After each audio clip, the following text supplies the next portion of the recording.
Baik, terima kasih Anda masih bergabung bersama dengan kami di Bincang-Bincang Sore dan kembali kita lanjutkan perbincangannya. Bagi Anda yang mau bergabung masih bisa, Anda bisa telepon kami di 0274 4477 666. Kita masih membahas mengenai upaya pemberantasan penyalahgunaan narkoba di daerah istimewa Yogyakarta. Kita mungkin bisa mulai fokus pada upaya pemberantasan yang sudah dilakukan apa aja ini Pak sejauh ini? Jadi upaya yang sudah kita lakukan di BNNP daerah istimewa Yogyakarta ini selain pemberantasan juga langsung ke tingkat-tingkat kesekolahan, itu juga diadakan juga misalkan pembinaan juga, kemudian di... Itu bentuknya kalau di sekolah-sekolah sosialisasi atau bagaimana Pak? Atau operasi atau bagaimana? Sistemnya sosialisasi, kemudian di tingkat organisasi kemasyarakatan, kemudian di kampus-kampus, kemudian di wiras usaha atau wiras swasta juga dilakukan kepada termasuk untuk instansi-instansi terkait juga sudah diupayakan. Baik, kita terima telepon lagi ya Pak ya, ada yang bergabung. Selamat sore RBTV. Selamat sore. Selamat sore, dengan Mbak siapa di mana? Dengan Dinda di Kota Gede. Ya, silakan Mbak Dinda pertanyaannya. Gini, saya mau bertanya. Kalau melihat saat ini kan banyaknya kasus penyalahgunaan narkoba di kalangan anak muda, tak terkecuali di kalangan para pelajar. Kemudian seperti apa sih cara BNN untuk meminimalisasikan penyalahgunaan narkoba di kalangan anak muda? Seperti apa pendekatan yang dilakukan oleh BNN? Itu, terima kasih. Baik, terima kasih sudah bergabung Mbak Dinda dari Kota Gede. Bisa ditanggapi Pak, silakan. Oh ya, terima kasih Mbak Dinda.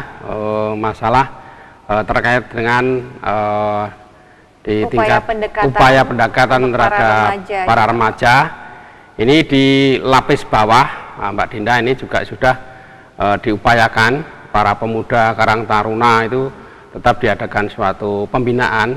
Jadi untuk BNNP Yogyakarta sudah terjadwal, baik di tingkat-tingkat kelurahan, itu juga ada Karang Taruna, termasuk ibu-ibu PKK, itu sudah juga diadakan suatu pendekatan pembinaan supaya tidak terpengaruh dengan adanya penggunaan masalah narkoba. Itu berupa sosialisasi rutin dilakukan ya Pak ya? Iya, atau ada mungkin ada kader untuk khusus di satu Karang Taruna, di satu kelurahan itu apakah ada Pak? Ada PIC-nya gitu? Jadi tetap terbentuk, baik itu di sekolahan maupun di tingkat-tingkat di desa itu sebagai panjang tangan daripada BNNP ini juga dibentuk sebagai kader. Kader untuk mensosialisasikan terhadap rekan-rekannya, teman-temannya supaya tidak terlibat atau terpengaruh terhadap penyalahgunaan narkoba. Jadi semua lini kita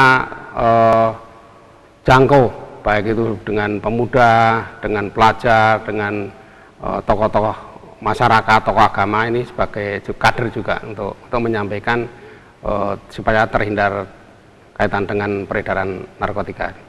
Ini kan berarti kan sistemnya dengan sosialisasi, edukasi gitu ya Pak ya, bahwa ini loh seperti ini sebenarnya narkoba itu dibuka wawasannya gitu. Apakah ini cukup efektif Pak? Misalnya kalau saya berpikiran ya, kalau memang dia sudah niatannya untuk menggunakan, kan pasti otomatis susah sekali untuk dijelaskan untuk menerima itu. Jadi lebih keras kepala kalau didekati dengan sosialisasi. Kira-kira gimana Pak hasilnya sejauh ini?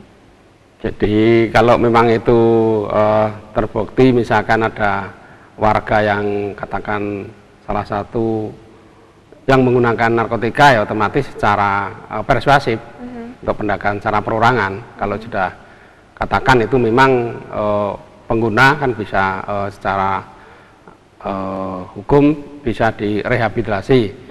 Kemudian kalau memang itu sudah pengedar, otomatis kita proses sesuai dengan aturan hukum yang berlaku. Jadi yang diproses secara hukum adalah pengedar ya Pak ya? Ya, pengedar. Kalau pengguna akan direhabilitasi? Ya, direhab. Bisa di panti sosial maupun secara medis itu bisa direhab. Jangan sampai nanti karena itu kita juga untuk menyelamatkan, tadi sudah saya sampaikan di depan, untuk menyelamatkan anak bangsa itu supaya betul-betul sebagai generasi muda, generasi penerus, supaya tidak terlalu jauh untuk untuk terkait dengan narkoba. Kalau untuk para pengguna, penyalahguna ini Pak, perlu diberikan efek jera atau tidak sih Pak?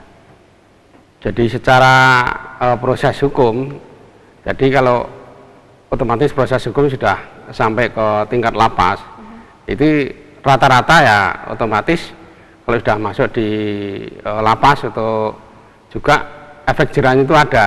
Tapi setelah efek jerah itu biasanya kalau sudah pecandu, itu otomatis akan sosok tambah keluar itu tambah kecanduan terus. Itu karena mungkin pengaruh di daerah lingkungan termasuk karena lingkungan di lapas narkotika itu juga pengaruh lingkungan sangat kuat gitu. Sehingga harusnya pemerintah juga sudah siap untuk supaya efek jerah itu terjangkit di hati nurani. Namun realita ini kalau sudah pecandu ya agak-agak betul-betul menggunakan waktu yang sangat jauh untuk lebih sadar itu. Kalau ada dari anggota keluarga yang penyalahguna narkoba itu, dari keluarga yang lain sikapnya harus gimana sih Pak seharusnya? Ya memang harus pendekatan secara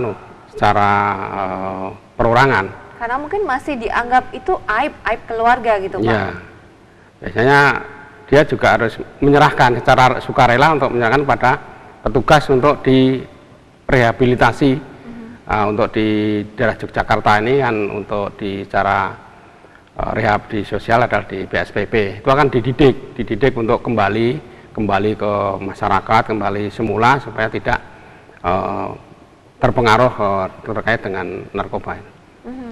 Jadi memang harus direhab ya Pak ya. Yeah. Kalau diupayakan sendiri oleh pihak keluarga gitu, karena mungkin merasa kalau ini dibawakan nanti jadi aib keluarga, orang-orang pada tahu. Apakah memungkinkan Pak mungkin dari pihak keluarga dengan ada satu prosedur tertentu yang diinformasikan kemudian dilakukan oleh pihak keluarga, apakah itu bisa? Di rumah gitu Pak, direhabnya di rumah? Di rumah sementara tidak bisa, bisa ya, Pak, ya? Karena yang pemerintah ini kan sudah menyiapkan untuk anggaran untuk merehab.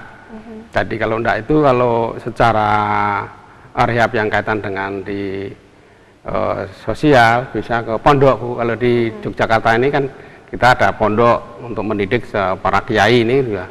Ada pondoknya untuk lebih kembali ke jalan yang benar itu. Ada bekal agama juga, diajak dengan keterampilan supaya mereka ada kegiatan juga ya Pak ya. Disentuh dengan hati nurani, dengan agama gitu. Oke, kembali ke upaya pemberantasan yang sudah dilakukan dari BNNP sendiri Pak. Kalau tadi kan ada operasi, ada sosialisasi, kemudian apa lagi Pak? Jadi selain itu juga mengadakan suatu pelatihan yang sifatnya mungkin yang sudah dilaksanakan adalah dari tingkat SMA atau itu dilombakan juga. Oke, baik. Ditahan dulu informasinya, nanti kita lanjutkan lagi perbincangannya. Dan bagi Anda saudara jangan kemana-mana, masih ada satu segmen lagi, kami akan kembali di Bincang-Bincang Sore RBTV.